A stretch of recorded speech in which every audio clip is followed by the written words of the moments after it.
Why late 2025, James Ransone's career had spanned more than 2 decades, bringing him enduring respect as a character actor in both television and film. His net worth was estimated at approximately $1.5 million to $3 million, accumulated through consistent work across dramas, horror films, and indie projects. While he never sought the Hollywood spotlight that many chase, his talent and perseverance turned him into one of the most memorable supporting actors of his generation. Tragically, on December 19, 2025, Ransone died by suicide at age 46, a loss that stunned his colleagues, fans, and friends in the industry. Early life. James Finley Ransone III was born on June 2, 1979, in Baltimore, Maryland, U.S., to Joyce Ney Peterson and James Finley Ransone II, a Vietnam War veteran. From a young age, Ransone was drawn to creative expression and performance, growing up with his brother Dave in a household shaped by hard work and artistic curiosity. As a teenager, he attended the George Washington Carver Center for Arts and Technology in Towson, Maryland, a public magnet school offering specialized training in the arts. At Carver, Ransone further developed his artistic sensibilities, originally focusing on theater before exploring fine arts. After graduating high school, he enrolled at the School of Visual Arts in Manhattan, studying there for 1 year. But the call of performance proved stronger than the classroom. He left school to pursue acting full-time. Personal life. Ransone was known to keep his personal life relatively private, but some elements of his journey became public over time. Family and relationships. He was married to Jamie McPhee, a private individual who largely stayed out of the public eye. Together they had 2 children. Though many sources note 1 child in earlier profiles, it's clear his family life was central to his identity. Prior to marriage, he was briefly linked to actress Chloe Sevigny in 2008, though the relationship was short-lived. Faith and beliefs. Details about his religious beliefs are not publicly documented, and Ransone did not often speak about formal religion. Instead, he seemed guided by personal resilience and an appreciation for human connection, struggles, and advocacy. Ransone's life was marked by profound personal challenges. In his late 20s, he developed a heroin addiction, at one point accruing significant debt. After a difficult period, he became sober in 2006/2007, a turnaround that shaped both his personal and professional life.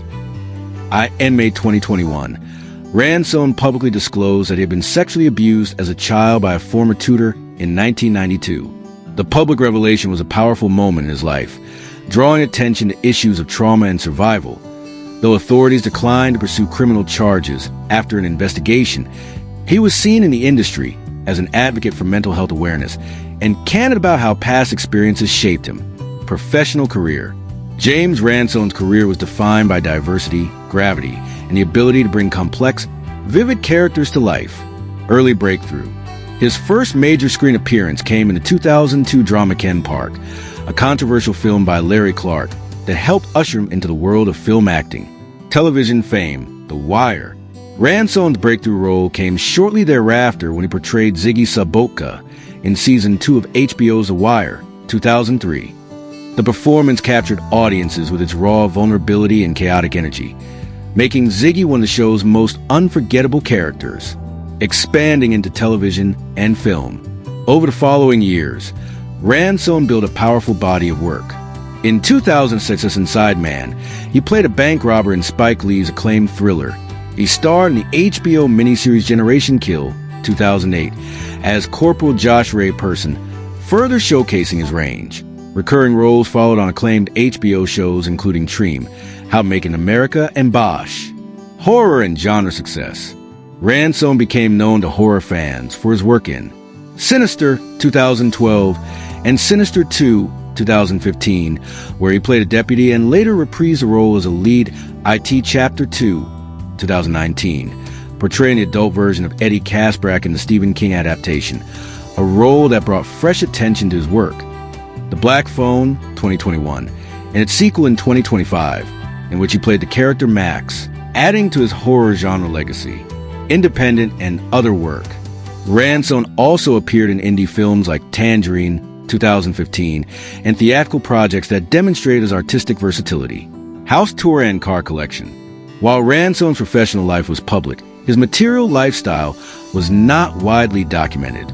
There are no credible public accounts of a formal house tour or detailed documentation of a car collection akin to some Hollywood profiles. Ransone was known to keep his personal wealth and belongings fairly private, focusing interviews on craft rather than possessions. That said, as an actor working steadily over 25 years, his living arrangements reflected a comfortable, modest lifestyle, enough to support his family and creative pursuits without the trappings of excessive celebrity. His preference for privacy suggests that he valued home and family life over ostentatious display. College career. Ransone's formal college experience was brief. After graduating from high school with a focus on the arts, he enrolled at the School of Visual Arts in Manhattan. He studied there for approximately 1 year before deciding to leave in order to pursue acting professionally. This decision marked a defining pivot from student to working actor, a choice that ultimately shaped the trajectory of his life. Cause of death. In a shock to friends and fans alike, James Ransone was found dead on December 19, 2025, in Los Angeles, California. The Los Angeles County Medical Examiner ruled his death a suicide by hanging, confirming that he took his own life at age 46. His passing prompted outpourings of grief across social media and in the entertainment world, with many praising his talent, resilience, and honesty about his struggles.